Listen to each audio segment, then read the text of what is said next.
বাংলাদেশৰ পৰা অহা অনুপ্ৰৱেশকাৰী আমাৰ বাবে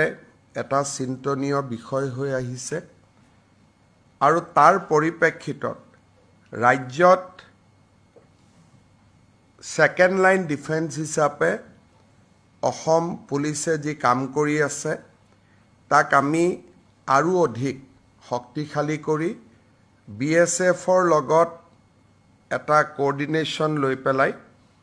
বাংলাদেশৰ পৰা যাতে অনুপ্ৰৱেশকাৰী ভাৰতত সোমাব নোৱাৰে তাৰ কাৰণে আমি আৰু অধিক প্ৰচেষ্টা ল'ব বিচাৰিছো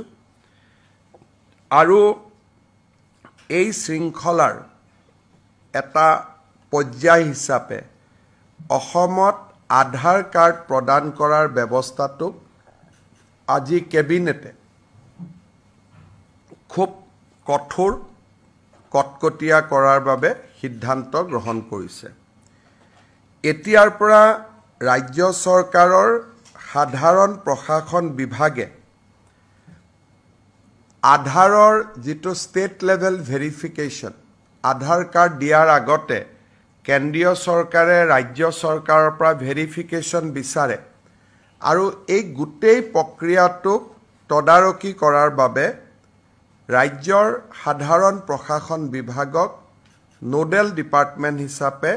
কেবিনেটে আজিৰ পৰা ঘোষণা কৰিছে ইয়াৰ উপৰিও প্ৰত্যেকখন জিলা পৰ্যায়ত এজন এডিশনাল ডেপুটি কমিশনাৰক আধাৰ এনৰোলমেণ্ট ভেৰিফিকেশ্যন অৰ্থাৎ কোনোবাই আধাৰৰ বিচাৰিলে তেওঁক প্ৰপাৰ ভেৰিফিকেশ্যন কৰা হৈছে নে নাই সেই গোটেই প্ৰক্ৰিয়াটো তদাৰক কৰাৰ কাৰণে জিলা আয়ুক্তই এজন অতিৰিক্ত জিলা আয়ুক্তক দায়িত্ব প্ৰদান কৰিব জিএডি ডিপাৰ্টমেণ্ট আৰু এডিচিৰ পিছত আধাৰ দিয়াৰ আগতে ইনস্পেকশ্যনৰ বাবে আজিৰে পৰা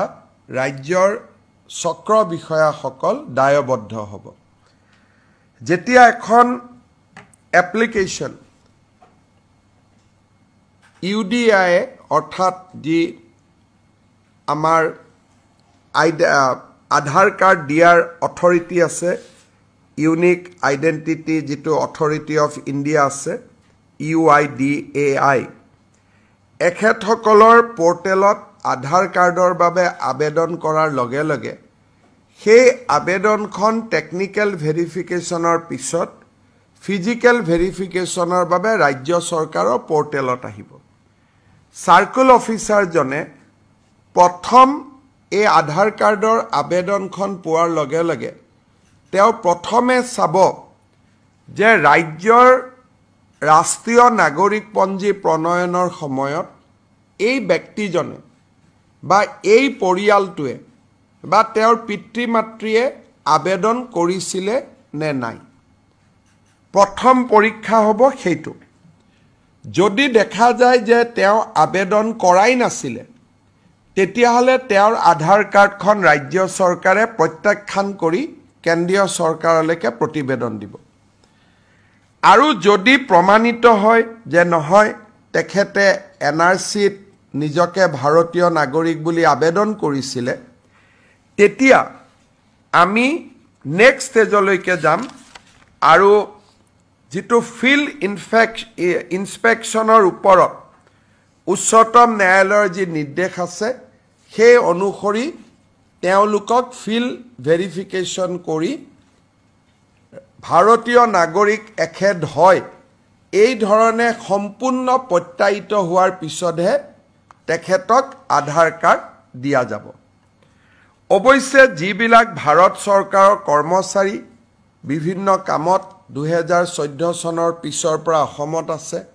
স্বাভাৱিকতে তেওঁলোক যেহেতু পশ্চিমবংগ গুজৰাট মহাৰাষ্ট্ৰৰ নাগৰিক অসমৰ এনআৰসিৰ বাবে আবেদন কৰা নাই তেওঁলোকৰ ক্ষেত্ৰত এই নিয়মটো নাহিব কিন্তু ফিজিক্যাল ভেৰিফিকেশ্যন বা ডকুমেন্ট ভেৰিফিকেশ্যন তেওঁলোকৰ ক্ষেত্ৰতো আমি কৰিম ইয়াৰ ফলত ৰাজ্যত আধাৰ কাৰ্ডৰ প্ৰদানৰ ব্যৱস্থাটো আমি অলপ টনকিয়াল কৰিব পাৰিম আৰু কোনো ধৰণৰ সন্দেহযুক্ত নাগৰিকে যাতে আধাৰ কাৰ্ড ল'ব নোৱাৰে তাৰ অন্তত আমি কিছু প্ৰতিবন্ধকতা সৃষ্টি কৰিব পাৰিম। এই নিৰ্দেশ আমাৰ বহু অপেক্ষিত নিৰ্দেশ আছিল। সাৰ্কেল অফিচাৰসকলে নাজানিছিল যে কেনেকৈ আমি কাক আধাৰ দিব লাগে কাক দিব নালাগে।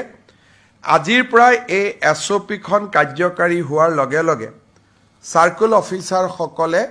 এটা নিৰ্দিষ্ট তদন্তৰ মাজেৰেহে আধাৰ কাৰ্ড দিব পাৰিব। এইটো এতিয়াৰ পৰা আৰু স্বয়ংক্ৰিয় ব্যৱস্থা হৈ নাথাকিব যেন আধাৰ আবেদন কৰিলেই আধাৰ পাম তেনেকুৱা ব্যৱস্থা হৈ নাথাকিব। আজি কেবিনেটে ই এটা খুব ডাঙৰ আৰু গুৰুত্বপূৰ্ণ সিদ্ধান্ত গ্ৰহণ কৰিছে।